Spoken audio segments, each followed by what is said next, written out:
A pandemia veio para mudar o mundo. Mudou as relações de trabalho, mudou a relação entre as pessoas, e mudou o mundo que nós vivemos. Hoje nós podemos ver tudo diferente.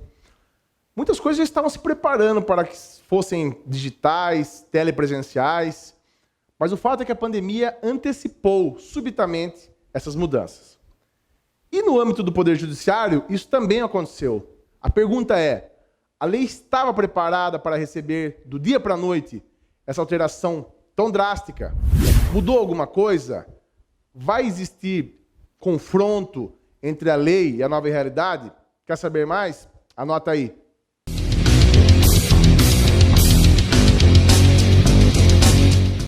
Como nós falamos na introdução, várias alterações foram realizadas que influenciaram em como a justiça se desenvolvia, era administrada, como era prestada a tutela jurisdicional àquelas pessoas que procuram o Poder Judiciário para resolver os seus conflitos, os seus interesses.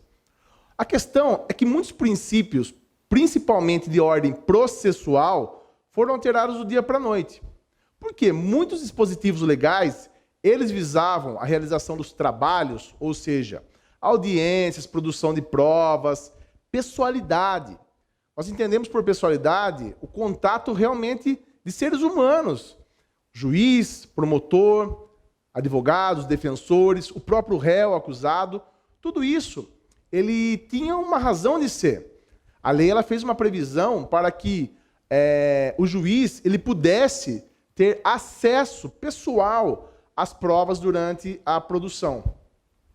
Da mesma forma, o promotor de justiça, pela acusação, a defesa, ou seja, tudo isso era muito importante quando nós estávamos presentes, de corpo presente, numa audiência. Acontece que, do dia para a noite, nós ficamos, e quando eu digo nós estamos falando de todo o planeta. O planeta ficou isolado. Nós tínhamos uma vida normal e do dia para a noite, tudo aquilo que nós fazíamos foi interrompido. Uma loucura, não é? Pois é. A questão é que a justiça não pode parar. Pelo contrário, na pandemia, foi uma loucura muito maior, porque as pessoas tinham suas empresas e pagavam seus aluguéis. Do dia para a noite não tinham dinheiro para mais nada, porque estavam fechadas. E no Brasil não teve nenhuma alteração legislativa que desse um respaldo a respeito disso, de saber como agir nessas situações onde as obrigações foram rapidamente interrompidas. Muito bem. Isso é só um exemplo do que nós vamos falar aqui. Vários princípios foram interrompidos, mas não há nenhuma previsão de como eles serão adaptados. Eu vou explicar. O Brasil adota o princípio do livre convencimento motivado. O juiz ele vai decidir pelo livre convencimento motivado. O que significa isso? Imagine uma maquete. Isso eu que estou conjecturando aqui para você entender. Imagine que o juiz está olhando de cima. A maquete, a mesa, ela é o contexto do processo. E nesse contexto, olhando de cima, o juiz vai verificar, desde a fase da investigação, até o dia que ele for prolatar a sentença, toda a prova que foi produzida. Tanto pela acusação, pela defesa, o que ele sentiu do depoimento do réu, o que ele sentiu do depoimento das testemunhas e tudo mais. No final de tudo, ele vai ter liberdade, por isso que chama livre convencimento. Ele tem liberdade para dar a valoração, aliás, que ele bem entender para cada prova. Por exemplo, é bem verdade que a prova pericial ela tem uma força muito grande, afinal de contas é feita por um expert. Por exemplo, a prova que vem do Instituto de Criminalística, feita pelos peritos da Polícia Civil, ou no âmbito federal, da Polícia Federal, ou então algo que requeira um laudo médico, enfim, engenheiros. É claro que a perícia tem um valor muito grande, não tem? Mas o juiz não está obrigado a levar em conta a perícia se outras provas produzidas no processo, documentos, testemunhas, acareação, por exemplo, uma pessoa é colocada em frente à outra e são confrontadas para ver quem está mentindo. Enfim, o juiz pode dar o valor que quiser a cada prova, mas tem que ser motivado, ou seja, o juiz não pode falar, eu decidi isso porque sim, Ele tem que obrigatoriamente fundamentar. A Constituição Federal impôs ao juiz essa questão. Olha, juiz, você pode dar o valor que você entender, afinal de contas é você que vai julgar, mas você tem que explicar. Você tem que fundamentar o porquê você chegou àquela conclusão e por que você entendeu por bem valorar uma prova em detrimento da outra. Entenderam? Muito bem. Feita esta introdução, eu quero entrar no assunto de hoje, que eu escolhi para falar com vocês com relação à confirmação do Conselho Nacional de Justiça de que as audiências virtuais serão virtuais até o ano de 2021. Pelo menos por hora é isso. E nós vamos falar sobre um princípio chamado princípio da identidade física do juiz. Coloquei até aqui uma figura emblemática, né, do magistrado com o martelo, para que você entenda a figura do juiz como sendo aquela pessoa que vai colher as provas, que vai ter acesso às provas, que vai sentir e depois de tudo isso, ele vai decidir de acordo com o que ele se convenceu. E o princípio da identidade física do juiz, como o próprio nome diz, identidade física. Vejam, diz respeito ao magistrado, juiz de direito João da Silva, juiz federal José Carlos. Não diz respeito ao juízo de forma ampla, entendem? Por exemplo, não diz respeito à competência descrita no artigo 69 do Código de Processo Penal, por distribuição, por dependência, por prevenção. Não é o juízo abstrato. Juízo da segunda vara criminal, por exemplo. Não. Estamos falando do juiz mesmo, pessoa que tem um CPF, que tem uma inscrição no Tribunal de Justiça onde ele for magistrado. Entendem?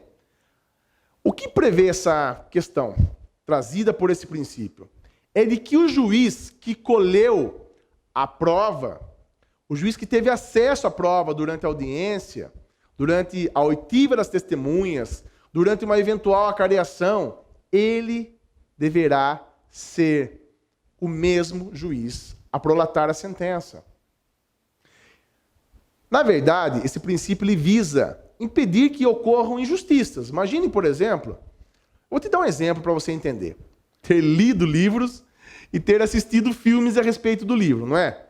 Por exemplo, Harry Potter, Senhor dos Anéis, Game of Thrones, minha série preferida. Eu sou apaixonado, fiquei vidrado no Game of Thrones e tenho o livro, mas eu nunca li, porque é muito extenso. E apesar de eu adorar leitura, eu prefiro assistir o filme. Por quê? Porque nós desenvolvemos outros sensores, né? Sensor visual, auditivo, toda aquela questão que você está vendo, o seu cérebro vai produzindo muito mais rapidamente. A leitura não. A leitura não exige de nós que nós criemos um cenário de acordo com o que nós estamos lendo. É a mesma coisa? Muitas pessoas preferem, outras pessoas não. Mas o fato é, ler uma carta é diferente de você ouvir a pessoa te dizendo e olhando nos olhos. Sim ou não? Sim, é diferente. Olhar nos olhos, sentir a pessoa de perto, a postura, o comportamento, as reações corporais, elas fazem a diferença. É esse o princípio da identidade física do juiz. Um juiz que receber o processo já em fase de prolatar a sentença e ter acesso a tudo o que aconteceu só pela leitura dos autos, dificilmente, até por uma questão de ser um ser humano, existe uma limitação, dificilmente terá o mesmo sentimento de tudo o que ocorreu da mesma forma que aquele juiz que estava presente, de corpo presente. Percebe? Então, vamos lá. Vamos falar um pouco mais disso.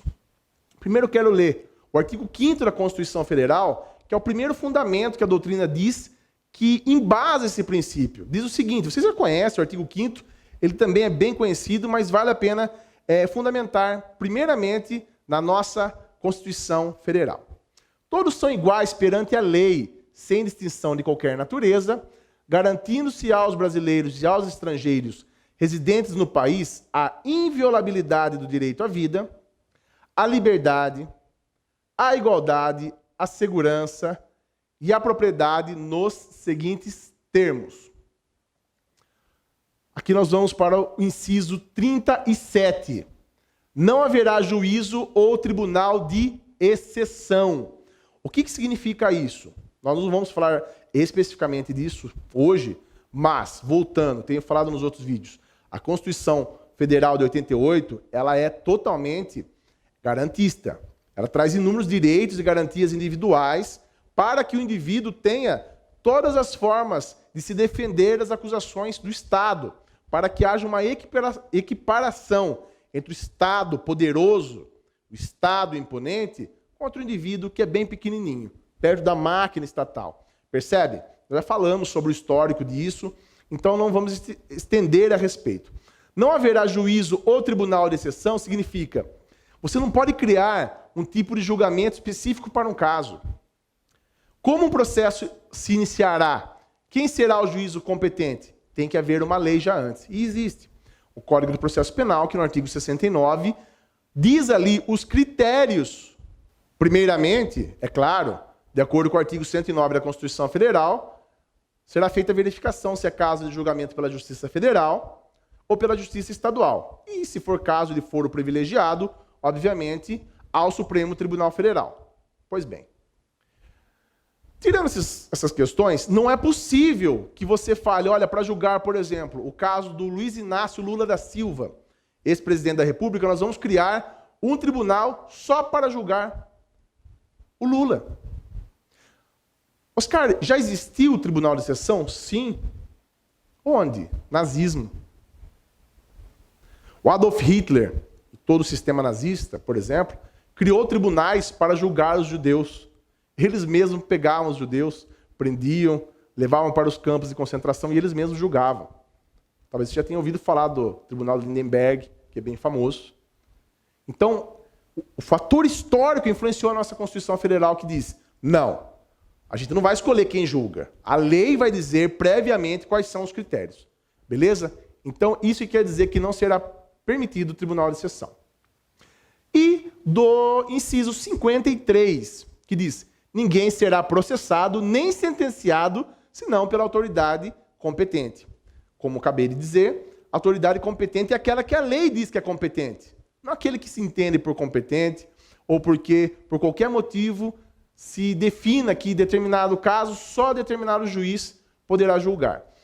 Discutiu-se muito isso na operação da Polícia Federal, conhecida por Lava Jato, na figura do juiz federal Sérgio Moro, né? Hoje ex-magistrado, mas o juiz Sérgio Moro, por exemplo, que acabou, enquanto magistrado, tomando a frente quase que pessoalmente, como se fosse uma operação que somente ele pudesse julgar, né? Então, foi realmente um ponto polêmico. Eu tenho muitas críticas, inclusive, à postura tomada enquanto magistrado, obviamente, nessa questão, porque, de fato, em alguns pontos, passou do limite da impessoalidade e agora também, inclusive, está sendo apurado eventual abuso por parte desse magistrado naquelas sentenças, ok? Justamente por isso, a autoridade competente é a lei que prevê, mas não é o juiz que é competente, é o juízo.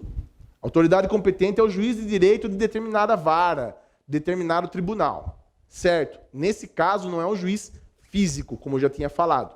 Nesse caso, será um juiz, um juízo, será uma questão mais ampla, uma questão não personificada, certo?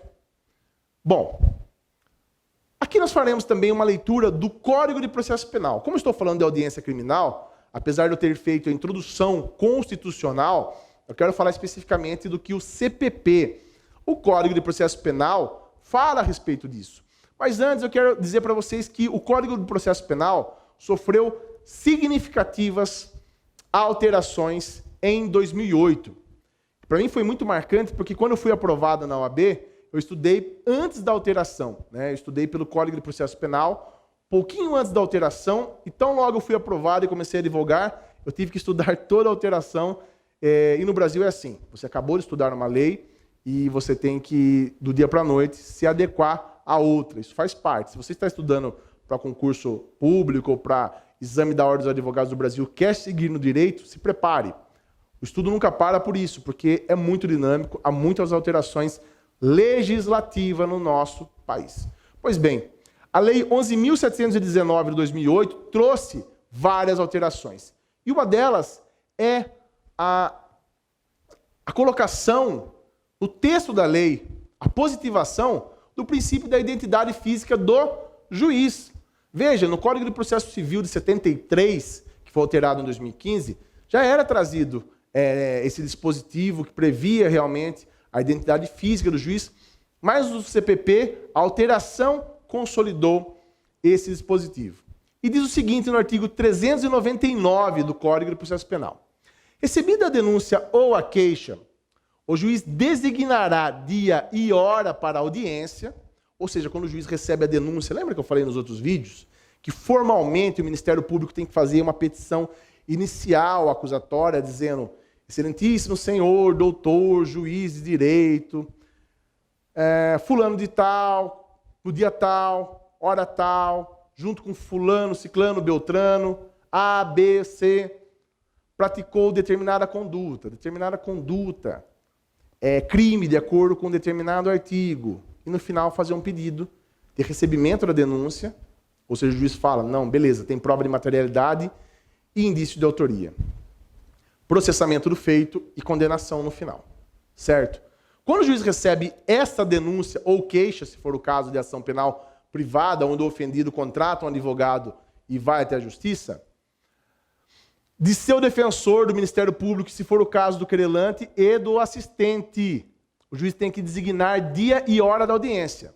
Então, quando ele recebe, ele fala: bom, se eu entendo que é caso de ação penal, é caso de processar essa pessoa, eu vou designar um dia e uma hora para fazer o julgamento. Bom, apesar do que eu acabei de mostrar para vocês, a doutrina e a jurisprudência, ou seja, os entendimentos dos tribunais já vêm relativizando, flexibilizando isso. Por quê? Porque é humanamente impossível o juiz que presidir a audiência ser sempre o mesmo juiz. Afinal de contas, as juízas se afastam para dar à luz, muitas vezes estão já em final de gestação e se afastam para dar à luz. Os magistrados se afastam por questões médicas, férias prêmio, enfim, existem inúmeros motivos. Além do que, pequenas comarcas, elas trabalham muitas vezes com um único magistrado. Inúmeros processos na mão de um único juiz que faz criminal, que julga os processos criminais, processos fiscais, de família, infância e juventude, eleitoral, imagine só. Tudo isso na mão de um só juiz, é muito trabalho. E se esse juiz se afastar, por exemplo, por questão de férias, que seja férias, não é possível que a justiça daquela cidade fique totalmente parada. Um juiz auxiliar ou um juiz substituto será encaminhado para realizar aquelas audiências. Entenderam? Quando esse juiz voltar, o titular voltar de férias, quem tiver feito a audiência já terá ido para outra cidade fazer a mesma coisa. Esse juiz terá ido auxiliar em outra cidade. Então, por esses motivos, dentre outros, não tem sido já considerado nula uma sentença prolatada por um magistrado que não presidiu. Agora, a questão é a seguinte: a impessoalidade, a falta de contato físico que as audiências virtuais têm trazido, tem sido muito marcante. A percepção, especialmente de quem exerce a defesa, e talvez até do magistrado e do promotor de justiça, é muito difícil. Primeiro que as partes não podem ter contato com as testemunhas. Dessa forma, o cartório do juízo competente deverá enviar às partes, por e-mail ou por WhatsApp, o link para acesso ao depoimento, ao programa utilizado pelo Tribunal de Justiça. Pergunto: a pessoa é obrigada a ter e-mail? A pessoa é obrigada a ter um smartphone? São todas as pessoas que depõem em juízo detentoras desses meios? Imagine, por exemplo, uma senhora de idade já avançada, ou então uma pessoa extremamente humilde, muitas vezes analfabeto, mas que presenciou um crime. Como fazer essa pessoa prestar um depoimento sozinha, sem auxílio de nenhuma das partes, influenciando no seu depoimento, nem a acusação, nem a defesa, ou então de outra pessoa que esteja junto com ela na casa. Imagine, por exemplo, vamos imaginar, determinada pessoa vai prestar um depoimento que vai incriminar um criminoso temido num bairro. E adivinha onde essa testemunha vai prestar o depoimento? Na sua casa, num bairro perigoso de periferia, enfim, onde o criminoso, inclusive, ou qualquer outra pessoa ligada a ele, pode estar junto para saber se o que ele está falando é verdade ou mentira. Por isso, eu gostaria de hoje trabalhar com vocês. Falamos rapidamente. Os nossos vídeos aqui, a proposta é que sejam rápidos, mas eu recomendo que vocês façam leitura a respeito no site do Planalto, como eu sempre passo, até porque é atualizado, e reflitam se realmente não há um prejuízo para a aplicação da lei penal, tanto para a acusação, que poderá pedir a absolvição de um inocente por falta de provas, porque a testemunha está acuada em casa, ou influenciada pelas partes, ou mesmo da defesa, que não poderá provar a contento ou a inocência do seu cliente, do seu patrocinado. Percebe?